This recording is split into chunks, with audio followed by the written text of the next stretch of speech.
Hello and welcome to another Food and Medicinal Gardens episode. Now this episode is going to be a bit of a departure from what we normally do.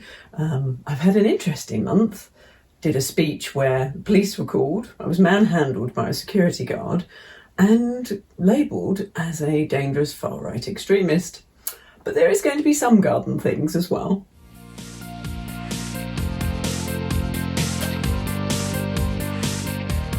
So I'm not someone that's ever protested about anything in my life. I might have signed the odd petition about cutting down trees and animal cruelty and that kind of stuff, but I've never been a protester. But recently I attended a couple of our local council meetings, and as somebody that does not do public speaking in any way, shape or form, okay, I know you're used to seeing me on video, but I'm sitting at home talking to myself. That's very different from public speaking. So I'll play you the clip and you can see what caused me to actually get up and do this.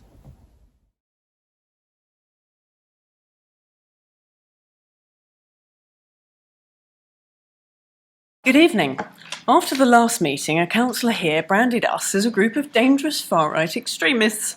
In reality, we're unaffiliated individuals who are collectively very concerned about environmental issues and government policies, and we're hoping you can help us with our concerns. In the past, I've taken government advice and purchased a car I hated in order to do my bit for the environment. That was when diesel was considered good, until of course it obviously wasn't.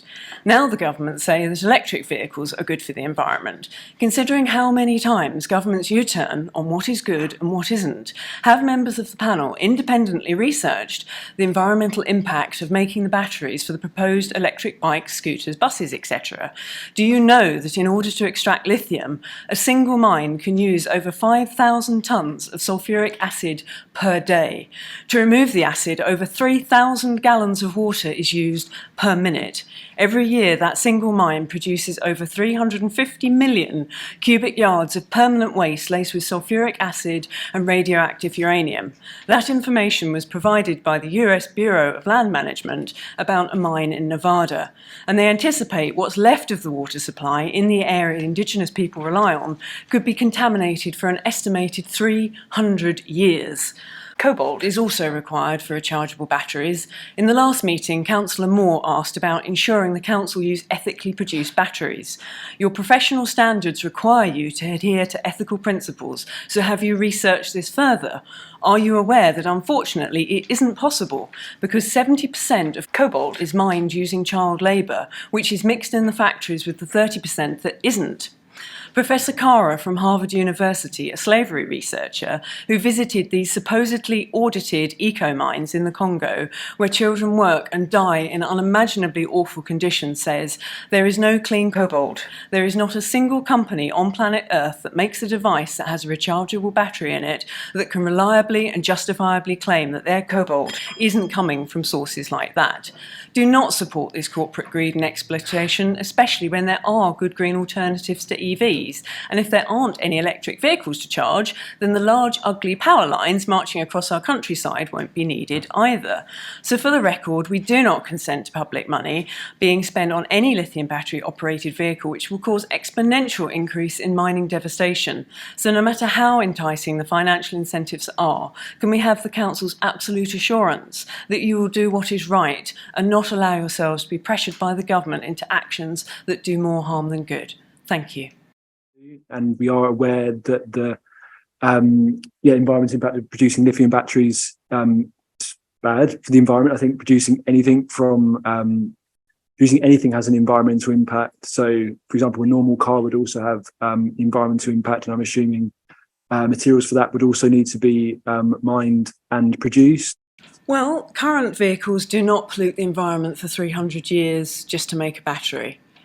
And also there are greener alternatives available. British company JCB has developed a zero-emission hydrogen engine that the only thing that comes out of that is dry steam.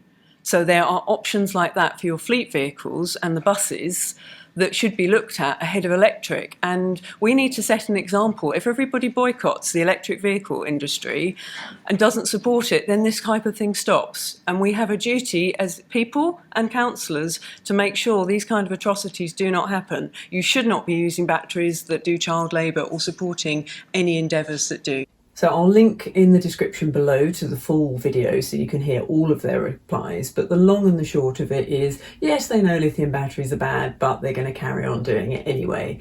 Only one councillor backed me up with saying, I think we should look into hydrogen. So thank you very much to him.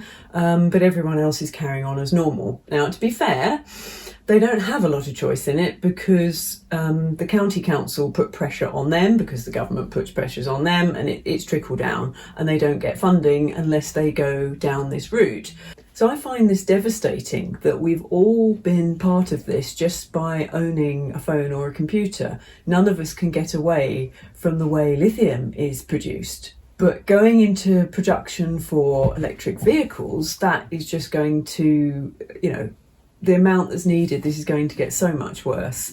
And there are mines proposed like this across the whole of northern Portugal. One of the councillors let slip in the meeting that apparently there's one in Cornwall, although I think that's a saltwater lithium mine, which isn't quite as bad, but it's still pretty horrific. And we're being sold this green lie, this deception that, solar power is the answer and lithium batteries are the answer, electric vehicles. And it's just the complete opposite. But we're all being pushed down this direction. So for me, now I've researched this, it's like, no, I cannot buy anything now with a lithium battery in it. And I feel awful for, like 18 months ago, I bought my solar panel to power my office, and I've got my solar battery, my lithium battery for it. And, I read up on it and it said everything was eco-sourced and it was all good. And, it's like, okay, I'm doing a bit. And then it's like, oh no, I'm doing the most destructive thing possible. And I'm sure there are many people like me who hadn't researched properly and would be devastated to know this is the reality of the green technologies that are being thrust upon us. By 2030, you're not going to be able to drive a petrol or diesel vehicle. Everybody's got to be over to an electric vehicle. Surely the production process has to come into the equation. I mean, it has to, it's crazy. Otherwise, it's just greenwashing, it's nonsense. How on earth can an environmental sustainability panel want to have anything to do with lithium? So I feel it's down to us. I'm certainly going to boycott all lithium from now on. And yeah, if my computer breaks or the phone breaks, I'll buy a second-hand one so that no new lithium comes out of the ground and is manufactured like this for my benefit. Just no. When you really study it, it's insanity. It's just complete tokenism. Token green things. Token being politically and racially correct is not real. Governments are supporting this. Big business is supporting this. I mean, how is it possible in this day and age that we are still taking and ruining land of Indigenous people? It just defies belief. And all these people that are knocking down statues of historical figures that had anything to do with slavery whilst standing by and letting this happen in our modern world. So hopefully if you're seeing this video and you feel the same as me, you also won't have anything to do with lithium. And if everybody does that, if everybody boycotts it, this industry shuts down now. If everyone demands, we're not buying any more phones, no more computers, until you are not having children mine cobalt. And all these electric vehicles are so dangerous. Do watch the video that I linked to where Speaker Cheryl runs through just some of the things that have happened, and it is unbelievable. And this was at the point where I got manhandled by the security guard because I was behind her holding up these posters so that the councillors can see exactly the type of thing that happens. And they were desperately trying to stop it. The security guard, he couldn't come round in front of me and snatch it because he'd have been caught on camera. So he came round behind me and he was tapping me on the shoulder, and I'm like, no, they need to see this. And then he starts really digging his fingers in. Now, this is my bad shoulder. And he's digging in his fingers, and it's like, no, I'm just moving them out of the way. It's like, no, these councillors are going to see. I want this image indelibly imprinted in their minds so that they know exactly what they are doing. Yeah. It was worth it because people do need to know. We're being utterly deceived, being sold a green lie. And then there's all the councils cutting down the trees for the climate crisis, when you should be planting them, surely. But no, they're cutting them down in their droves. I mean, this was just heartbreaking what happened in Plymouth. It was really good I wasn't there, because if I had have been, I'd have been out there climbing up that JCB in my pyjamas going, "Oi, stop it!" I couldn't have sat by and let them do that. I couldn't. Now, they are going to put trees back again, so if you're wondering why on earth they ripped out perfectly good trees, it's because they want to put tiny trees in because of the infrastructure they need to put in for these 15-minute cities. So that they can put the 5G in and all of the surveillance cameras to make sure that you and I aren't out and about more than we should be. So this whole 15-minute city thing is really quite disturbing.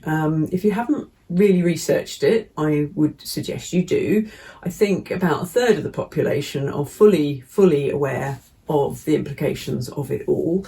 I mean, it sounds fantastic having a 15-minute city. I love the idea in concept, i.e. having everything you need within walking distance. Brilliant. Just like it used to be in the 50s. You had local shops, good ones. So that's the good side of the 15-minute city. Unfortunately, the dark side is the whole Hotel California aspect to it, where they don't really want you leaving. Well, you can leave, but it'll cost you. It'll cost you a lot of money, up to £70 every time you want to leave if you go over your allowed number of days. So basically, it's yet another form of taxation. And people have spoken out about that, and it's people are speaking out up and down the country at their council meetings. Now, most councils are denying all knowledge of the 15-minute cities. A spokesperson for Colchester said, "I confirm there is no plans for congestion charges or 15-minute cities being talked about in Colchester. What they actually mean is being talked about in public before the elections are in May." But here is what a Colchester councillor let slip in one of their meetings. Where we've got it right are, not trying to be rude, but the things that are much cheaper and easier to deliver. So they're things like 15-minute neighbourhoods, walking and cycling infrastructure, all the stuff that as part of a new build, it would be ridiculous not to include. But we've absolutely covered that in policy. So there you go, they're just building them regardless. So if you're in the Colchester area and wonder why there's so many surveillance cameras going up and there are proposed cycle lanes everywhere, now you know. Then they're going to phase in mobility credits. They're already trying to do this in London, and I will link to an excellent video that GeoffBuysCars did. I'd like to give him a shout out actually, because his videos were very instrumental and very helpful with our research and what we presented to the council, especially on the fires. And he manages to get across the most depressing information in a very entertaining way. So do check out his videos. I'll link to them below. But what bizarre world we live in. I never thought I'd see the day where, 3 years ago you couldn't have paid me to go to a council meeting, let alone speak at one. Just shows that's how bad life has got. The introverts are leaving their books behind and going out in public and speaking. So with that, the one thing I have had time to do this month is following the Garden Like a Viking, how to make a calcium fertilizer. That was fun. I'll link to his video so you can see how to do it properly. But this is me out in the garden.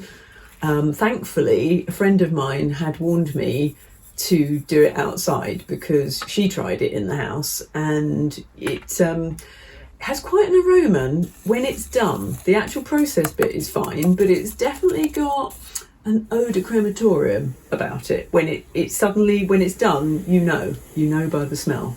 So I'm very glad she did it before I did.